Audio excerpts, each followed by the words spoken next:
What's happening, everybody? On today's show, pieces are coming together in Tuscaloosa as Bama gets their defensive coordinator, but recruits continue to fall out of the 2025 class. A&M Athletic Director Ross Bjork is moving on up to Ohio State, and we'll catch up with Missouri head coach Eli Drinkwitz. Locked on SEC starts right now. You are Locked On SEC, your daily podcast on the Southeastern Conference. Part of the Locked On Podcast Network, your team every day.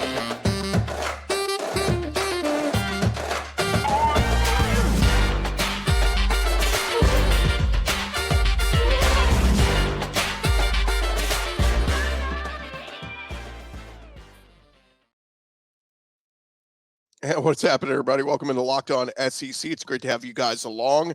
Thank you guys for making us your first listen every day. Shout out to our everydayers. We're free and available wherever you get your podcasts and on YouTube, part of the Locked On Podcast Network, covering your team every day. I'm Chris Gordy. Talking all things SEC, and man, there's been a lot to discuss, a lot to jump back into. So, man, we got a ton of tidbits. So let's do it. Let's jump into it. Let's go around the conference. Boots out to the right. Makes the handoff.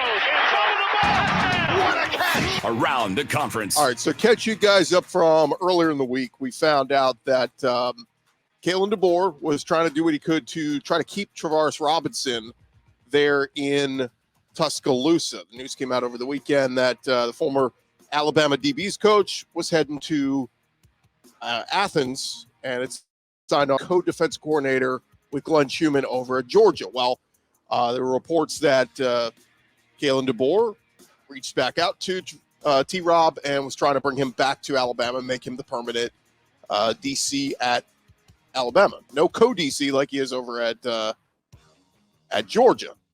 Robinson, of course, spent the last 2 seasons at Alabama as their DB's coach before joining Kirby Smart's staff over the weekend. Robinson's known as being a very good recruiter, has deep SEC experience working at Florida, Auburn, and South Carolina over the years. Played an important role this season at Alabama as reports kind of came out that he was the primary defensive play caller at times. Lane Kiffin had first publicly stated that he thought T-Rob was calling the plays instead of Kevin Steele at one point, where Steele and Nick Saban both denied it. But program insiders told 24/7 Sports that Kiffin was accurate, that T-Rob had stepped in during the season to be the main defensive play caller. T-Rob was interested in replacing Steele as defense coordinator before Saban announced his retirement. And when that looked unlikely to happen, he jumped over to Georgia. But DeBoer was like, hey, man, I'm just getting here. I just got here on Friday, had a press conference on Saturday. Give me a chance. And Chris Lowe reported T-Rob interviewed with Kalen DeBoer on Sunday for several hours in Tuscaloosa. But ultimately, Lowe reported Robinson will remain at Georgia as a part of Kirby Smart's staff. There were some rumblings that maybe, there was some verbiage in the contract that he had already signed that couldn't get him out of the Georgia deal. I don't know, whatever the case is. T-Rob's going to Georgia, and he will not be on Alabama's staff. Now, Kalen DeBoer continues to put some pieces together on his staff over at Alabama. Obviously, we know a lot of his offensive assistants are coming over from Washington with him, including offensive coordinator Ryan Grubb, who Nick Saban was interested in hiring a year ago. So that one looks pretty good. O-line coach Scott Huff is coming over. He just coached the Joe Moore award-winning O-line.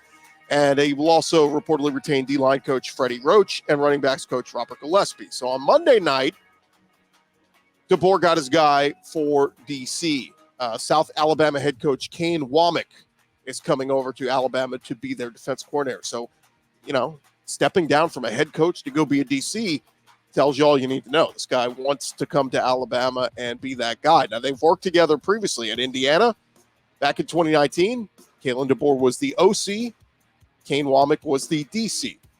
Wommack is 36 years old, just finished his 3rd season as head coach at South Alabama. They won 10 games in 2022. That was the most in school history as an FBS program. So very highly thought of. In his final season at Indiana as their DC in 2020, he was a finalist for the Broyles Award.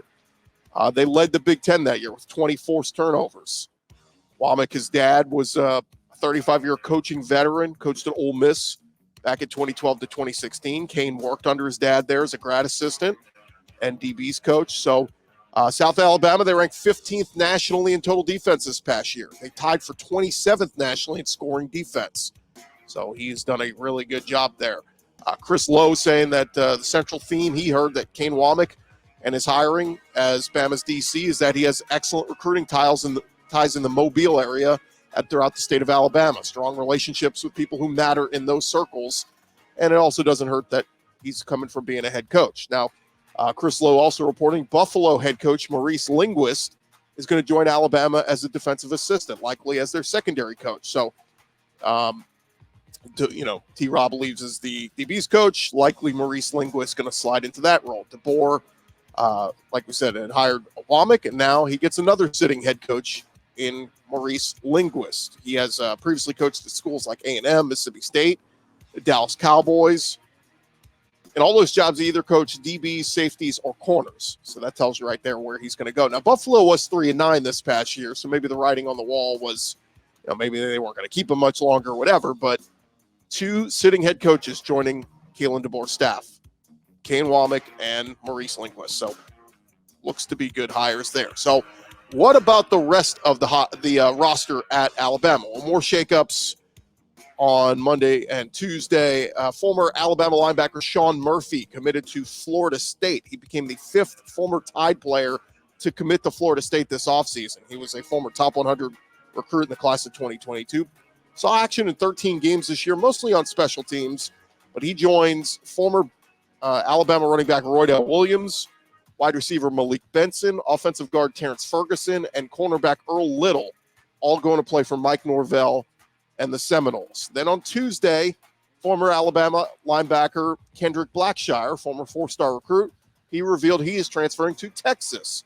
So he will join stud wide receiver Isaiah Bond, who picked Texas and Sark just a few days ago. The Longhorns did return linebacker David Benda and stud 5-star freshman Anthony Hill, but Blackshire will have an opportunity to compete for a starting role or at least see significant snaps. Sark has been added some big pieces in the portal. They also grabbed Oregon State's leading wide receiver Silas Bolden they picked up yesterday.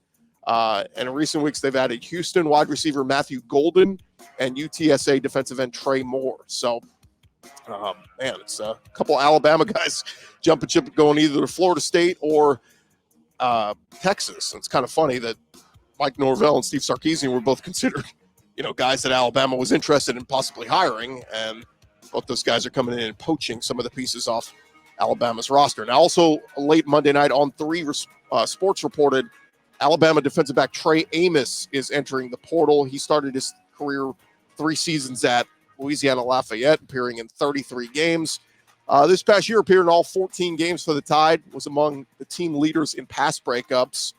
The secondary for Alabama, losing Terry and Arnold and Kool-Aid McKinstry, both declared for the draft. But Trey Amos had a couple of pass breakups in the SEC title game against Georgia and another in the Rose Bowl loss to Michigan. Nick Saban particularly praised Amos for stepping in and finishing the Tennessee game after Terry and Arnold got hurt. What about recruiting for Alabama? Well, the 2025 class taking a couple hits. On 3 Sports reporting, interior offensive lineman Mason Short decommitted, reopened his commitment. He was the number 8 interior offensive line in the class of 2025.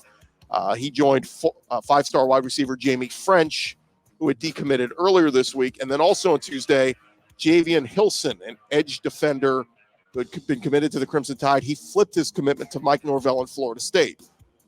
Hilson is the number 7 edge in this class, a top 50 prospect coming in at number 47 overall. So, look, Kalen DeBoer, nobody said he doesn't have his work cut out for him. He's got a lot of catching up to do. And some other big news in the conference. Texas A&M athletic director Ross Bjork is making the jump from A&M to Ohio State to be their new athletic director. Bjork obviously brings a lot of experience. Worked in the SEC, obviously was at Ole Miss from 2012 to 2019.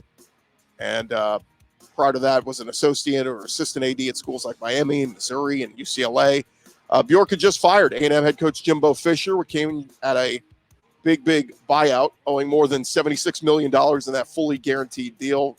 Bjork did not hire Fisher, but he was AD when the contract extension that led to the buyout was issued. In the wake of Fisher's firing, Bjork also was part of the hiring process to bring in Mike Elko as new head coach. And he also helped guide leaders in the Texas legislature in the development of the new NIL law. So Ross Bjork, all signs say, very successful in his time at A&M, was very successful in his time at Ole Miss. Now he's moving on up to Ohio State. So Texas A&M will need to hire a new athletic director. We'll see what happens there. All right, thank you guys for making Locked On SEC your first listen every day. Coming up next, we got more stuff to keep going around the conference. We got some moves at Florida, some moves at LSU, a whole lot more to go here on Locked On SEC. First, this episode presented to you by our friends over at LinkedIn Jobs. Look, at the start of the new year, every small business owner is asking themselves the same question. What's the one move I can make that'll take my business to the next level in 2024? LinkedIn Jobs, they know that your success all depends on the team you surround yourself with. And that's why they have created tools to help you find the right professionals for your team faster and for free. We tell you all the time, it is so super easy to go and post your job right there at LinkedIn Jobs. Again, it's free. What better group to find qualified candidates? It's not just another job board. They have a vast network of more than 1 billion professionals, which makes it the best place to hire. Hiring is easy when you have that many quality candidates to choose from.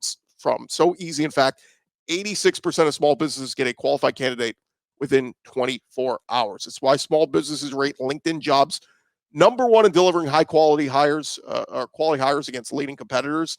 And they know that small businesses are wearing so many hats. So, look, cut the time out and get on LinkedIn Jobs. The process is quick and easy. Go post your job for free at linkedin.com/lockedoncollege. That's linkedin.com/lockedoncollege to go post your job for free. Terms and conditions apply.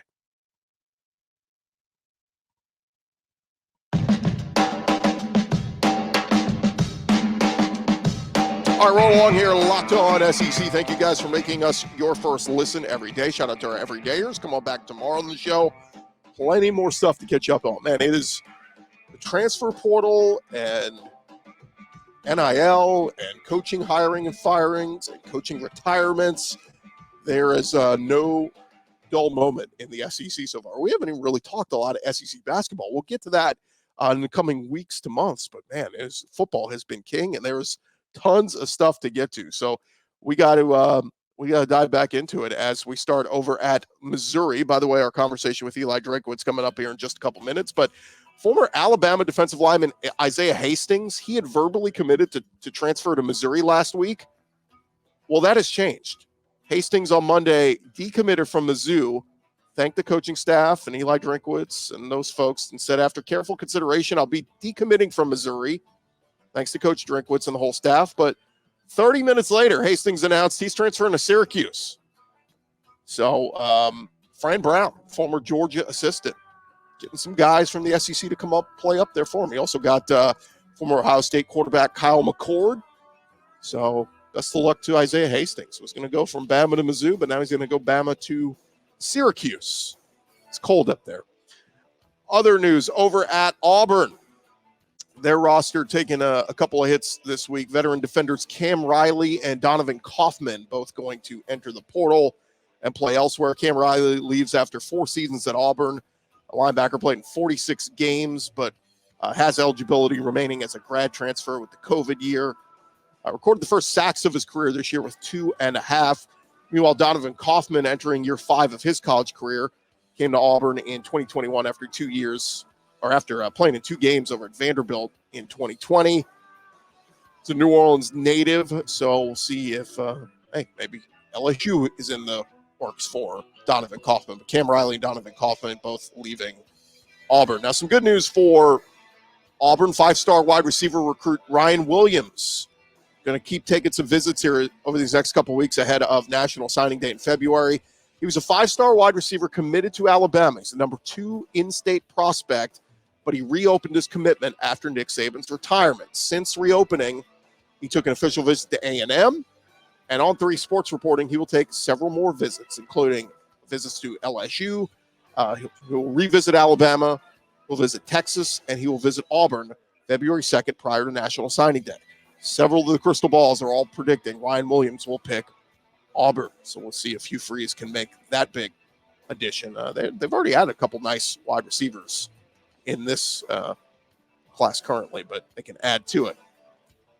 Sticking with the theme of Auburn and head over to South Carolina. How about former Auburn quarterback Robbie Ashford leaving Auburn after 2 years in the program and heading to South Carolina to play for Shane Beamer? Ashford confirmed his commitment on Tuesday, started 9 games for the Tigers in 2022. They brought in Peyton Thorne. He became the starter. And Ashford heads to South Carolina looking for a bigger role. Obviously, Spencer Radler's heading off to the NFL draft.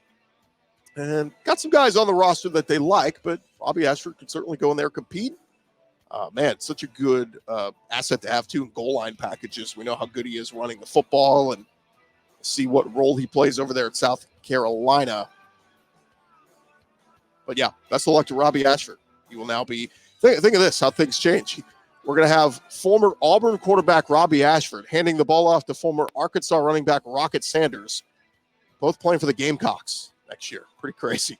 South Carolina also picked up another piece out of the transfer portal. Florida State edge Gilbert Edmond committed to transfer over to South Carolina. Edmond originally began his career with the Gamecocks before leaving for the Seminoles last offseason. So, look, never burn bridges. Always keep that door open. He will return back to the program where he started his career. But the Gamecocks recently added Alabama D lineman Monkel Goodwine. We mentioned Rocket Sanders and Georgia Tech defensive end Kyle Kennard. So Shane Beamer doing some work there in the portal. Or at Ole Miss, very interesting last night. Saw Tyler Barron, defensive end, spent the first 4 years of his career with the Tennessee Volunteers. He announced Tuesday he's going to Louisville. If you remember a couple weeks ago, Tyler Barron committed to the Ole Miss Rebels. He was part of all those guys they were signing, all these SEC stars that Ole Miss was bringing in through the Grove Collective. Well, since then, we've seen DeCamerion Richardson, the big-time corner from Mississippi State. He was going to Ole Miss. A couple days ago, he flipped, said, I think I'm going to go to the NFL draft. And now Tyler Barron, a guy that was going from Tennessee to Ole Miss, he's now going to Louisville. And Barron is the second transfer to flip their commitment to Louisville from Ole Miss, joining defensive back Tamarion McDonald. And also the third volunteer to transfer to the Cardinals this offseason, if you include safety Wesley Walker. So a little bit of a pipeline looking like from Tennessee over to there to Louisville. Tamarion McDonald, Wesley Walker, and Tyler Barron all going from Tennessee to Louisville. So best of luck to Tyler Barron. Was looking forward to seeing him stay in the SEC. He's and over there to Louisville Cardinals. All right, over at LSU, they are expected to hire DB's coach Corey Raymond back. According to On3 Sports, Cory Raymond will return to the Tigers, where he created what they call DBU. He coached under Les Miles and Ed Ogeron from 2012 to 2021. When Brian Kelly took over in 2021, Cory Raymond was not retained. He went and spent the last 2 seasons at Florida under Billy Napier. They parted ways with him this offseason, and now he comes back to LSU that needs some help defensively, with Matt House and a lot of folks being let go. But they bring in Blake Baker from Missouri. They bring in D-line coach Bo Davis from Texas. And now they bring back the guy they call the architect of DBU there at LSU, Cory Raymond. So we'll see if Cory Raymond still got it in the tank after 2, let's just say average years at Florida, coaching their DBs. Speaking of Florida, Ron Roberts making his move official from Auburn to Florida. Like musical chairs here with some of these SEC coaches and players. My goodness. But the Gators officially announced the former Auburn DC will be the Gators' executive head coach, co-defensive coordinator, and linebackers coach. The latest move for Florida this offseason. Of course, they got rid of Cory Raymond and Sean Spencer. They bring in San Diego Chargers assistant coach Will Harris and Tulane assistant Gerald Chapman. Billy Napier saying, we're excited to add one of the best football minds in all college football to our staff in Ron Roberts. Auburn's defense was pretty good this year. Probably say it was the strength of the team this year. So Ron Roberts now over with the Florida Gators. Florida also made it back-to-back days with class of 2025 commitments this week. Jalen Wiggins, a defensive lineman, verbally pledged to the Gators this week. That came on the heels of Sunday's announcement of Atlanta native wide receiver Josiah Abdullah committing to Florida. So, well, one thing you can give Billy Napier, he's recruiting well. 2024 class looked good, and class of 2025 looking good so far. So congrats to Billy Napier and the Florida Gators. All right, still more to come here on Locked On SEC, part of the Locked On Podcast Network, covering your team every day. Our conversation a couple of days ago with Mizzou head coach Eli Drinkwitz. Got to ask him a couple questions over at the Bear Bryant Awards. We'll bring you that conversation here in just a sec. First, this episode presented to you by our friends over at FanDuel. Look, guys, you know the NFL playoffs are here. And there's plenty of time to get in on the action with FanDuel. They are America's #1 sports book. Right now, new customers get $150 in bonus bets guaranteed when you place a $5 bet. That's $150 in bonus bets, win or lose.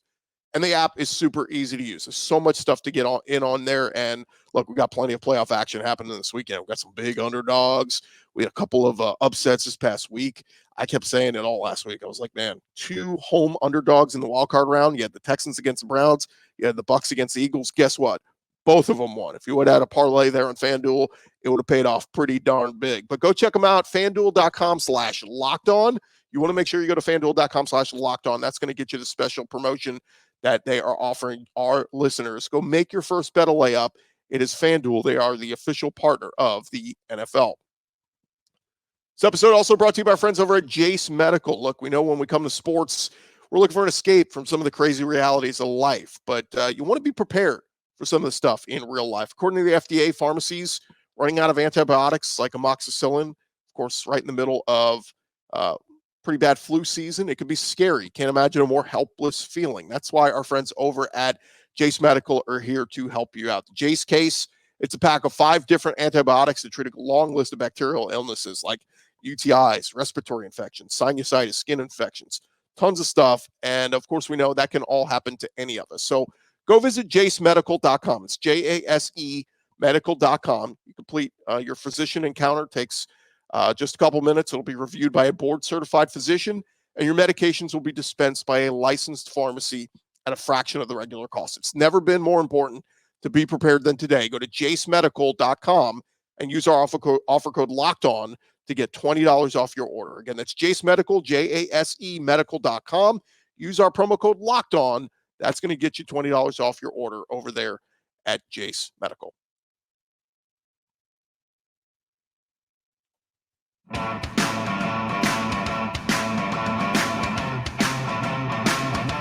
I roll along here, locked on SEC, and we've been teasing this for about a week now. Unfortunately, we had the Nick Saban retirement hit. We haven't been able to bring you this, but just last week we were over at the Bear Bryant Awards in Houston.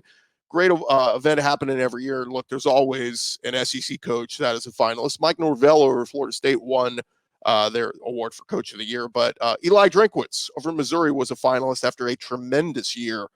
They're winning double-digit wins and beating Ohio State in the Cotton Bowl. But we were able to catch up with Eli Drinkwitz for a couple minutes, ask him some questions. Now, keep in mind, this was just a few minutes before Nick Saban announced his retirement, so we didn't get to touch on that with him.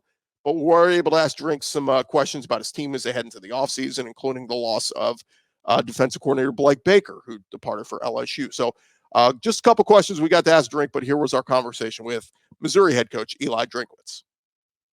Coach, just talk a little bit about, obviously, the pressures of the SEC and, you know, names pop up on, oh, this guy's on the hot seat, that guy on the hot seat. To have the season like you did and get to 11 wins, I mean, obviously team plays a big factor into it, but how self-gratifying is it for you to have a season like this? You know, I really didn't take into a lot of consideration as much about me.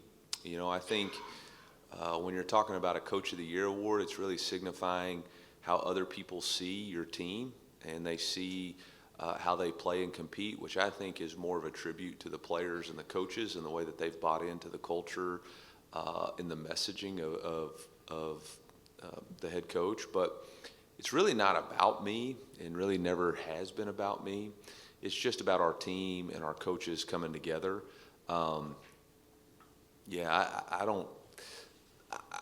I think maybe in 15 or 20 years we'll look back and try to have some personal thoughts and gratification, but right now it's really more about the people in our organization and the players on our team that I care more about to have success for them.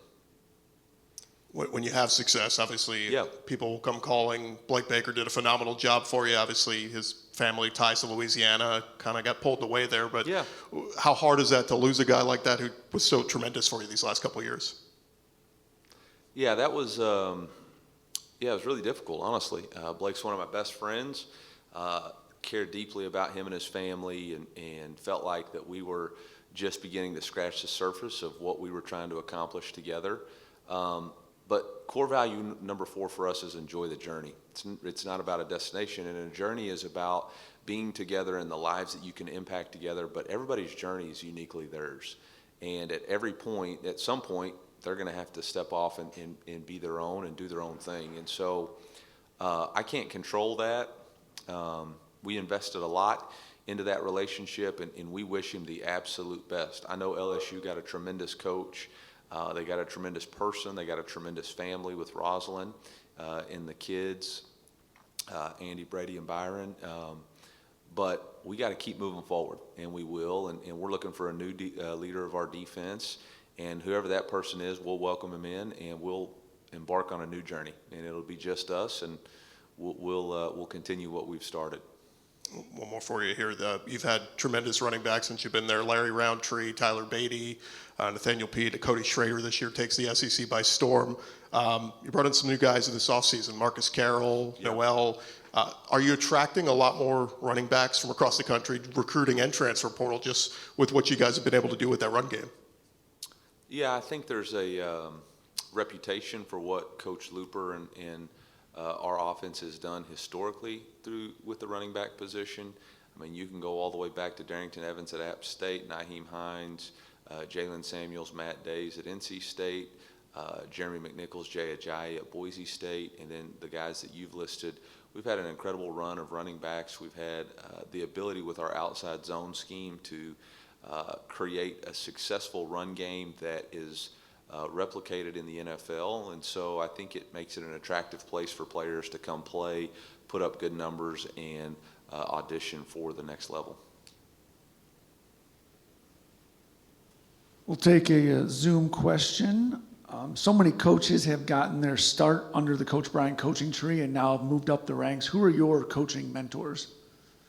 Yeah, I think I've taken a little bit from every coach that I've been associated with, whether it's been my high school football coach and the first coach that ever gave me a job, Frank Bynes. I worked with, obviously, Kevin Johnson, worked with Gene Chizik, Gus Malzahn, Brian Harsin, Dave Doran. In every one of them, there's something unique about what they did that I liked and believed in. But I would have to say that Gus Malzahn has probably been the biggest influence on me, just because I've been able to see him from a high school coach to a college coach, from the highs and lows. And you think about his legacy, he's got 3 guys that were GAs for him that are finalists this year, in Mike Norvell, Rhett Lashley, and myself. And I think that's something for him to be very proud of. Just a quick thought on your schedule heading into next year. You guys started at home the first handful of games this past year before you went to St. Louis. Kind of same thing this year. You play a handful of games at home. Do you think that kind of helped with your success and kind of laying the foundation for the year and starting off with win after win after win? Yeah, I mean, it definitely helps create some sort of routine, and obviously it gives you an opportunity to start fast. But in college football, I think the biggest thing that teams have to do is be able to stay present, not get caught looking ahead, focus on just trying to be 1-0. And playing at home gives you an opportunity to utilize the crowd in order to do that. Our fan base really rallied behind us this year, and obviously we'll have to continue to do that next year. So there's an opportunity for us next year, especially with the ability to start fast. But we're going to have a lot of time between now and then to really figure out who we are. On that note, you were on the ESPN Schedule Reveal show, and you seem to rattle off your entire schedule off the top of your head. Is that just etched in your mind? You know where you're playing, what dates and when? I can say the order of it, and I can tell you if it's home or away. I don't necessarily know the dates because of the 2 bye weeks, but I guess I just know it. I don't know. Sometimes it's probably from studying a call sheet for so long, you kind of have to have memory recall in order to call plays in a certain amount of time. So that's probably where it comes from. Just real quick, give you a chance to kind of gush on your players coming back next year. You're going to have a lot of seasoned guys who played a lot this year. Luther Burden obviously got better and better as the year went along, but having Brady Cook back, having all these pieces back, and then some pieces to the portal, your roster looks pretty darn good heading into next year. Yeah, I mean, is it January 8th? It's January 8th, right? Yeah, it's January 8th. I mean, we're not even 2 weeks removed from the Cotton Bowl, and we're already focused on next season. But I do feel very confident what we've been able to acquire out of the portal, what we were able to retain, through a belief in what we're trying to accomplish. Obviously, it starts first with a quarterback, a seasoned quarterback who started for 2 years in the league. I think you could argue is our most improved player. Luther Burden, a frontline talent that is a dynamic offensive player that has helped tremendously by the return of Theo Weiss and Mookie Cooper at the wide receiver position, and some added, Mekhi Miller will be more healthy than he was last year, and the added freshman development of Marquise Johnson. The tight end position, we return a freshman All-American. The offensive line position, we return 3 starters. We return a transfer the addition of a transfer who started 7 games at Oklahoma, and then add some healthy competition. The running back position, we've already talked about a couple of players out of the portal, but can't forget that we have some players on our roster who we think are very talented to add competition. So offensively, we feel very good about where we'll be at in the return, more importantly, of Kirby Moore, our offensive coordinator, who did an excellent job of creating cohesiveness amongst the players and scheme, leading those guys, and I believe the growth in the year 2, not only with him, but with our quarterback, will be exponential. On the defensive side of the ball, we returned 16 starters from the Cotton Bowl. And so, on the defensive side of the ball, we're going to lose some frontline players who are going to be drafted early in the draft. But we have done better than average job of developing competitive depth. And so I'm looking forward to seeing those guys' development this spring, and watching them take their place in our defensive scheme. We'll wrap up with one final question from Zoom. Can you talk about what it means to be a finalist for this award and what it would mean to add your name to the list of winners? Yeah, I kind of alluded to this earlier. I think any recognition of the head coach is more about a recognition of the team. And it's more about when you watch those guys play on Saturday, you're like, wow, there's something special about that cohesive unit that they have. And so any coach of the year or SEC coach of the year, all that stuff, really for me is shared with our players and our staff. And I tell them, this means you were the nutritionist of the year. This means that you were the offensive line GA of the year. And really that to me would be what it is. We have a motto, just us, within our football team. And for us to be able to put our name in association with that would just be a recognition of our culture and our brotherhood. All right, that again, our conversation with Missouri head coach Eli Drinkwitz. Thank you guys for making Locked On SEC your first listen every day.